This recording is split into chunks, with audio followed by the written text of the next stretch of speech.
A gente sempre está aberto, disponível a fazer bate-papos, conexões, percepções, o que para mim já começa a falar um pouco da minha história, né?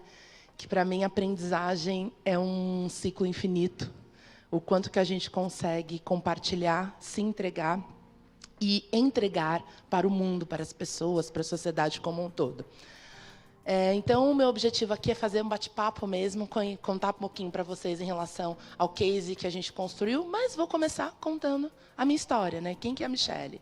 Então, a Michele, eu falo que eu tenho vários papéis, mas o meu principal papel é ser mãe. Então, eu sou mãe do Caetano. Caetano tem 3 anos. Eu perdi 3 bebês. Então, quanto que isso foi fundamental nesse olhar do porquê, de tentar entender algumas coisas e como que a gente olha para o sofrimento, muitas vezes, das pessoas e como a gente é invisibilizado, muitas vezes. E por que eu trouxe esse ponto? Você imagina, a minha penúltima perda, eu tive que fazer uma curetagem no Dia das Mães, numa maternidade. E isso eu não costumava ficar contando, agora eu falei, eu acho que é importante as pessoas entenderem as experiências que a gente vivencia, porque foi um dos dias mais tristes da minha vida, porque nem o cuidado de me colocar em outro andar, que eu não visse, né, as mães, as recém-mães, não tiveram. E o quanto que a gente é desumano, muitas vezes. O que nos faz perder a nossa humanidade? O que nos faz perder essa consciência, essa percepção, essa intenção, essa atenção para com as pessoas?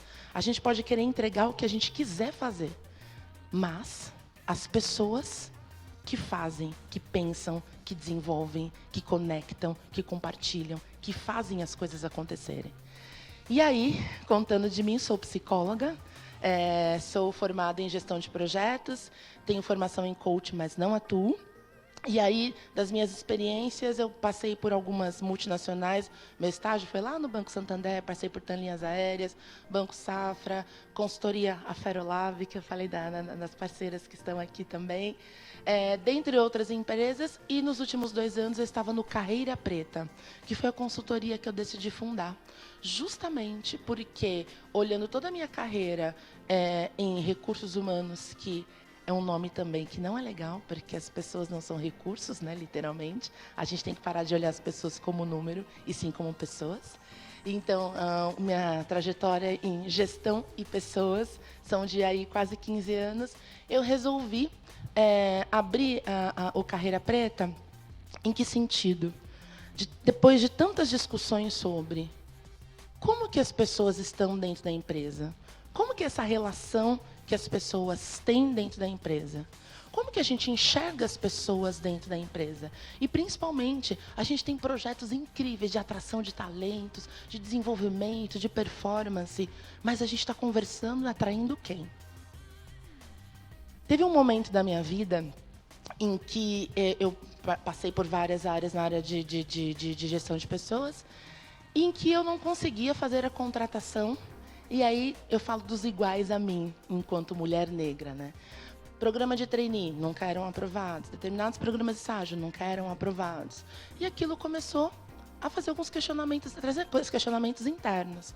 Porque eu não, além de eu estar reprovando pessoas que para mim não fazia sentido, eu estava me reprovando. Porque eu comecei a olhar para a minha carreira. E eu falei, gente, por que algumas coisas não estão na aceleração, sendo que as entregas e os alinhamentos estão com vários checks aí? Por que não está acontecendo? O que não está vindo? E eu comecei a procurar respostas e começar a fazer discussões. O que foi interessante foi a abertura também, porque eu vivia num universo corporativo em que eu achava que eu me pertencia àquele universo, mas, na verdade, não.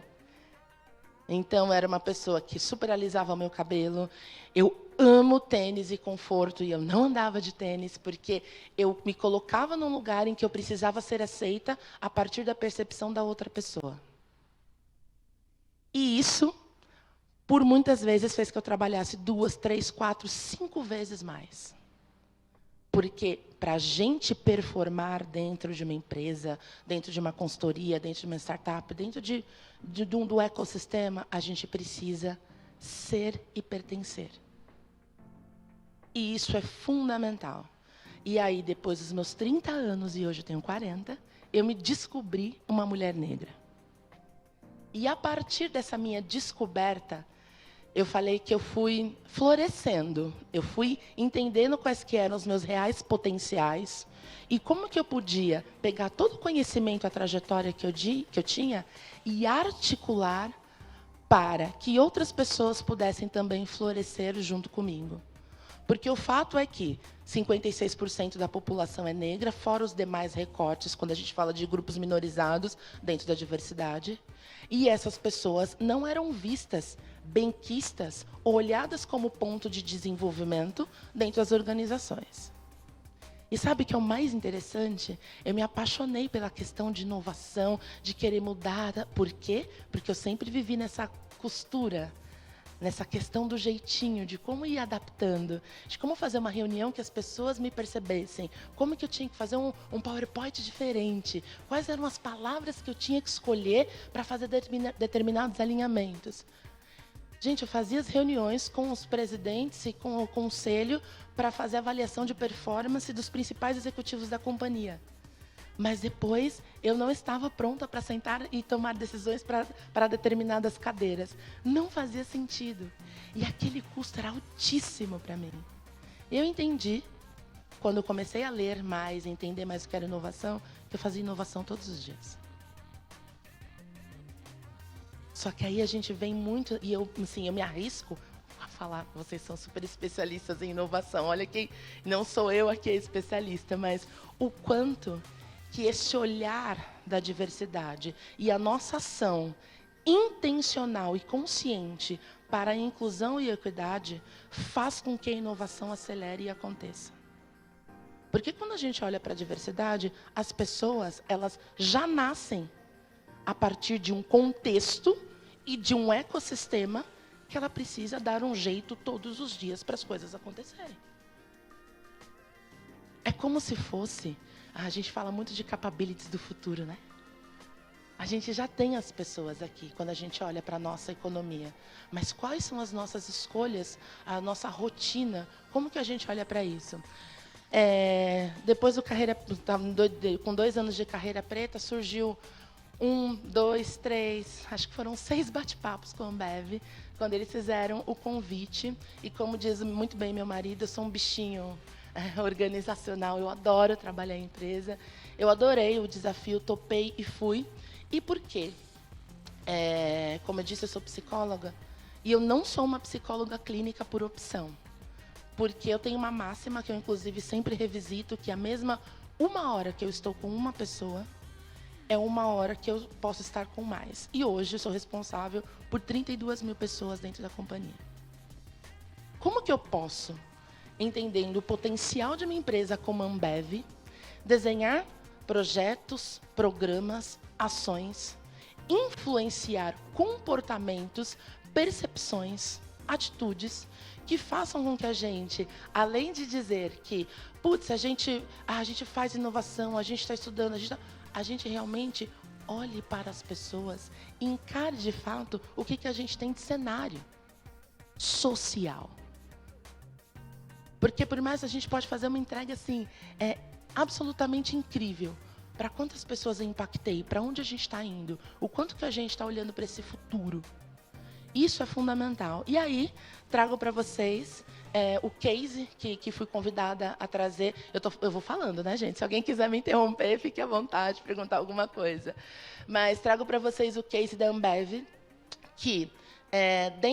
quando a gente fala de diversidade no Brasil há mais de 20 anos, né? E ESG também teve sempre na literatura, mas agora, desculpa dizer assim, mas está na moda, né? O quanto que a gente passou a falar sobre isso.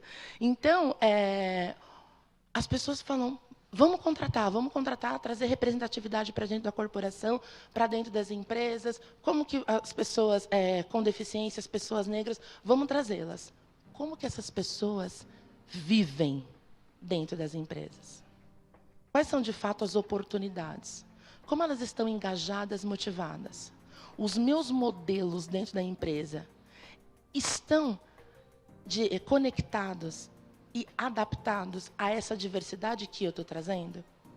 Então, um dos pontos mais legais da Ambev é esse. Então, a gente contratou, por exemplo, em um ano, mais de 500 lideranças negras. Fantástico. Como que estão essas pessoas hoje? Né? Como que elas estão? Como que é a avaliação de performance? Porque o fato é que o mindset é escravocrata.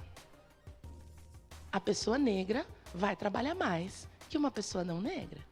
Então, quando eu faço uma avaliação de performance, por exemplo, às vezes eu coloco mais atividade, eu falo, putz, essa pessoa, combinado, essa pessoa não vai... eu olhei ali o tempo do vídeo e perdi o raciocínio, desculpa. Quando eu olho para uma pessoa negra, o quanto que essa pessoa está conectada no nosso processo, de fato, de entrega. Como que eu olho os vieses? Como que eu faço esse trabalho? A gente tem aqui uma pessoa, por exemplo, um convidado, que é uma pessoa cadeirante. Como que a gente olha, por exemplo, uma questão de... A gente fala de uma competência, por exemplo, de agilidade. Porque a gente tem um mindset fechado no que é uma percepção de agilidade. As coisas que eu já ouvi sobre isso, então é um ponto muito importante a gente olhar para esse ecossistema e como a gente impacta e a gente toma essas decisões sobre isso. E aí veio o Dagba. O Dagba foi um programa que, assim, o quanto que a gente tem uma parceria, digamos assim, com a Kivo, já conhecia a Kivo de outros carnavais, digamos assim. Quando a gente pensou em como as pessoas atuam, operam dentro da empresa, a gente, de fato, leu... Gente, são 32 mil pessoas. Como que são as regras, esse contexto de cultura, esse contexto social, esse ecossistema interno? Então, a gente optou por fazer um programa de desenvolvimento dessas pessoas, olhando, de fato, como que é a conexão, respeitando a jornada e esse olhar da vida dessas pessoas, para que a gente pudesse conectar com aquilo que a empresa quer, inclusive de criação de futuro. Como que a gente pode contar com essas pessoas para desenhar, por exemplo, novos produtos para a companhia? Elas são vistas dentro desse formato? E aí, o Dagba surgiu justamente porque a gente trouxe um olhar de antropologia, inclusive, para a gente conectar com as pessoas e como que a gente percebe o trabalho dessas pessoas dentro da companhia. E a gente evolui essas características, quebra o status quo em relação a qual é o formato de avaliação de percepção que as pessoas têm, e a gente amplia a jornada, a possibilidade, o quanto que a gente dá força para as pessoas. E um dos pontos muito importantes que tiveram de impacto nesse projeto foi que eu cheguei a ouvir que, poxa, Michele, antes eu tinha um gerente negro. Agora eu tenho um negro gerente. Olhei para a pessoa, falei, você pode me explicar um pouquinho melhor? O que você está querendo dizer com isso, né? Para a gente ter uma conversa. Não, sim, agora a pessoa fala muito sobre essa questão de ser uma pessoa negra que se encontrou, que se percebeu, que se vê mais forte. E ela está aqui para fazer outra coisa, né? Ela tem que entregar para a gente vender cerveja. Eu não sei como pegou isso em cada um de vocês. Mas, para mim, todo o processo de apagamento que a gente tem histórico e a pessoa querer existir e ser dentro da companhia, ela não tem essa possibilidade através desse olhar, dessa pergunta. E a minha pergunta na sequência foi: o resultado dessa pessoa caiu? Não caiu. O resultado aumentou? Não, sim, ela tem entregado até mais. Então, não estou entendendo o que você está querendo me trazer. O fato aqui é que a gente não está preparado para uma sociedade de fato inclusiva, de fato diversa. Esse é o fato. E esse case do Dagba, ele veio exatamente para isso. A gente pegou uma média de liderança para se tornar uma alta liderança. Eu lembro quando o presidente, a gente teve um bate-papo sobre esse programa, ele falou, qual que é o seu principal objetivo com esse programa? Eu falei, formar o próximo Mancon, que são, né, os executivos da companhia. E eu lembro do olhar dele para mim, de tipo, Uau, né? É isso, porque essas tomadas de decisão, elas precisam olhar para o ecossistema e para a conexão social. Tem um ponto que eu falo que a gente enquanto empresa, a gente tem um contrato social. E a gente sempre olha para a palavra contrato. A gente não olha para a palavra social. A gente olha os deveres, a gente olha os direitos e como a gente faz a gestão efetiva desse processo. Não adianta, se a gente quiser crescer sem crescimento compartilhado, não vai acontecer. Se a gente quiser fazer inovação sem olhar para as pessoas, a gente não vai conseguir. Isso é um ponto fundamental. Não tinha tido um programa no mercado, no Brasil ainda como esse. A gente está desenvolvendo 70 lideranças negras. 70 lideranças negras sêniores para se tornar alta liderança. A gente nunca teve isso. Nunca. E eu estou falando aí de 15, 16 anos, né, de mercado, passando por grandes empresas. Então, isso é muito importante. A pergunta é, o que essas pessoas podem entregar hoje de inovação? O que essas pessoas vão chacoalhar o pensamento de cada um de vocês aqui, para que a gente possa ter novas discussões? O que essas pessoas e muitas outras, quando conectadas a si mesmas e a seus próprios potenciais, a gente consegue ampliar de uma forma gigantesca a possibilidade de entrega. Então, a gente precisa não só pensar sobre isso, a gente precisa atuar nisso. É reparação histórica. Então, a gente já está atrasado. A gente já está atrasado sobre isso. Então, eu sei, está no tempo. Quero agradecer, gente, super a oportunidade da fala. Fico à vontade aí para a gente bater um papo. Muitíssimo obrigada.